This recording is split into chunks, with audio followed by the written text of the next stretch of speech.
C'est ici que nous avons rencontré Lenny, étudiant en deuxième année d'art du spectacle.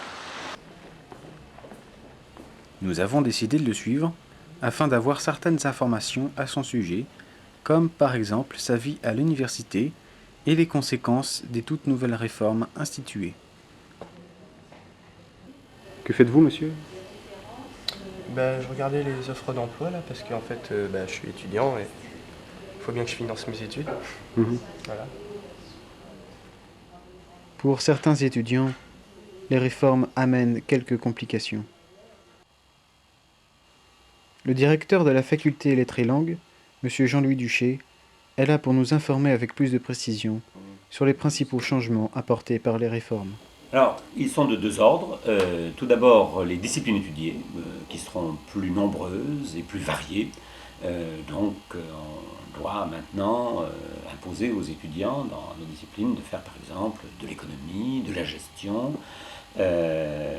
Et en contrepartie, naturellement, on peut concevoir que les étudiants de biologie et de médecine fassent du grec, du latin, des lettres.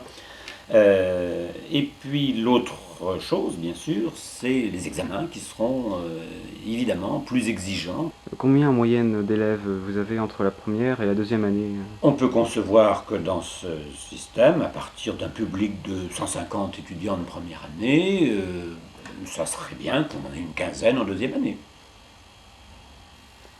Dans notre faculté, comme dans les autres d'ailleurs, nous voulons des étudiants qui travaillent, des étudiants qui sont là pour se former, et non pas des étudiants qui sont là un peu en touriste. Entrez. Monsieur Blanchard est professeur des sciences du langage.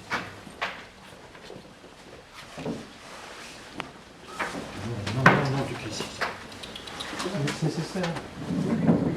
Il reçoit ses élèves d'art du spectacle, la classe de Lenny.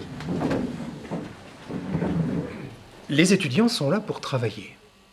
Nous mettons d'ailleurs tout en œuvre pour les faire réussir. C'est à eux que l'avenir appartient. Néanmoins, il faudrait peut-être mettre en œuvre certaines choses innovantes. Qu'est-ce que vous attendez des réformes exactement ? Bien, la première chose, ça serait d'augmenter le salaire des enseignants, pardon. Oui. Car avec de meilleurs salaires, les enseignants seront plus motivés pour faire réussir leurs étudiants. Mais écoutez, l'avenir nous le dira.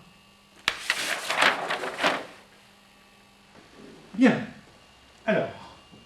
Le professeur insiste sur certaines règles strictes à ses élèves, comme par exemple ne pas parler à son voisin, être assis devant ou arriver à l'heure en cours. En quoi le langage... Excusez-moi, je suis en retard. Ah non, Lenny, qu'est-ce que c'est que ça encore ? Qu'est-ce que c'est que ça ? Non, c'est toutes les semaines pareil, c'est pas possible. Vous vous rendez compte ? Mais si ça continue, vous allez rester toute votre vie dans la fac.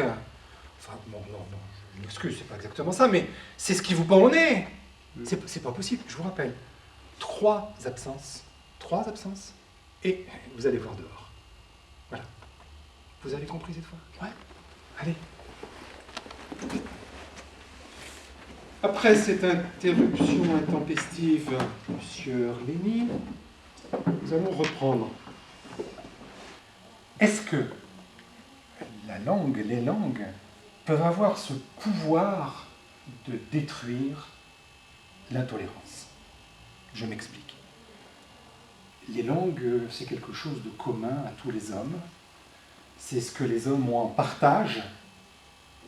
Et on se dit peut-être que ce partage commun peut justement être un dénominateur, peut être un facteur de compréhension mutuelle. Alors, est-ce que quelqu'un peut me développer cette idée ? En quoi, comment, de quelle manière les langues peuvent contribuer à affaiblir, à saper le pouvoir de l'intolérance ? Je respecte mes étudiants, ils doivent me respecter, chacun de son côté. L'enseignant est là pour apporter son savoir, les élèves pour pour l'enregistrer, le faire leur, pour après savoir l'utiliser à bon escient. C'est ça ma règle principale. Il n'y a pas de fossé entre les étudiants et moi, mais cependant il y a un certain respect. Chacun à sa place, quoi. C'est pour ça que tous ces étudiants qui sont là en passant, qui sont là, qui arrivent en retard, non, c'est pas possible. Je suis pour un enseignement strict, mais bien compris. Si vous le permettez, je vais continuer ma lecture. Merci. Tout à fait.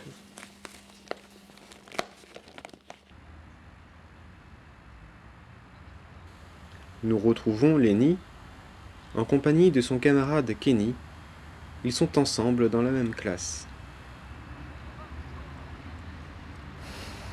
Comment vous vous sentez à la fac? On parle à personne, personne ne nous parle. En fait, on se demande ce qu'on fout là, quoi.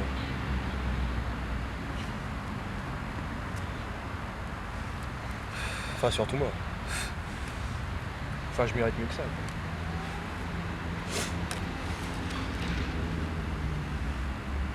J'ai l'impression de perdre notre temps, quoi. Enfin, les profs, on peut pas dire qu'ils soient méchants, mais je me demande s'ils savent vraiment de quoi ils parlent. Ils font ça parce qu'ils peuvent rien faire d'autre. Ils sont frustrés, quoi. Ils ont raté leur vie, c'est tout. Kia, étudiante dans la même classe de Lenny, se retrouve chaque jour, entre chaque heure de pause ou en fin de journée, à la bibliothèque pour recopier et préparer ses cours. Qu'est-ce que c'est pour vous travailler? Pour moi, le travail, c'est très important. Je travaille pratiquement tous les jours. Chaque fois que j'ai une heure de pause, j'ai le nez dans un livre. Je trouve toujours un moyen d'apprendre quelque chose, parce que c'est une vraie source de plaisir pour moi. Et on peut dire que je m'accomplis dans le travail. Vous ne pouvez pas vivre sans travailler? Non, pas vraiment. Je ne comprends d'ailleurs même pas comment la majorité des étudiants peuvent passer leur journée à ne rien faire. Enfin, bon, il faut que je m'occupe, il faut que je travaille, c'est vital, oui. Vous vous sentez un petit peu isolé dans la classe? Pas un petit peu, beaucoup, oui. Disons que quelqu'un de sérieux, ça attire pas vraiment la foule. Et puis en plus, je ne sors pas beaucoup, donc je n'ai pas beaucoup d'amis, non. Lenny, quant à lui, prépare le même rituel tous les soirs chez lui. Il invite ses copains pour une fête qui durera tard dans la nuit. Allez, ça roule. Bière, la bière! Pour eux, la faculté montre deux aspects. Dans une partie, ceux qui arrivent à monter les échelons sans contrainte, et dans l'autre, ceux qui se retrouvent sans aide. Ils se situent dans cette catégorie. Comme le dit Lenny, tout le monde est dans le même bateau.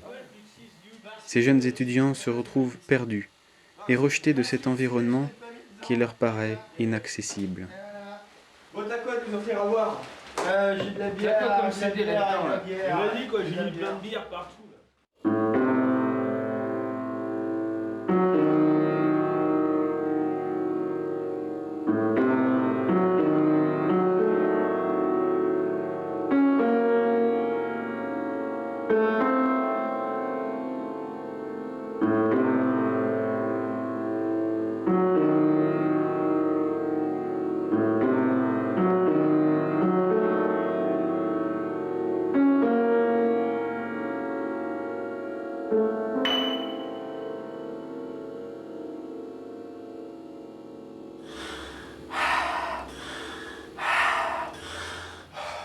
Ces jeunes étudiants se réfugient dans l'alcool, car pour eux, L'alcool est un échappatoire.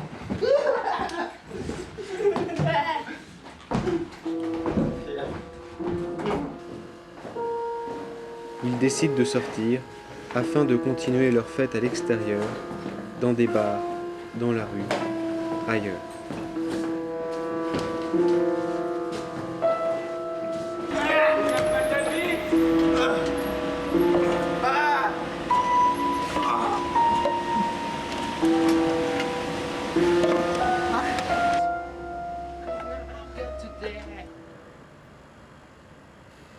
L'exemple de ces deux autres étudiants est particulier. Sans logement, il décide de dormir sans argent, sans vivre, dans différents endroits qu'il trouve par hasard. Qu'est-ce que vous en pensez de la fac? Bah, la fac, c'est pas pour nous, hein. Ça, c'est clair. On n'a pas notre place ici. Je sais pas. On n'a pas d'aide, on n'a rien, on dort dans la rue, quoi. Bon, voilà, quoi. Pendant que les autres, voilà, c'est des bourgeois, ils ont leur appart, et puis...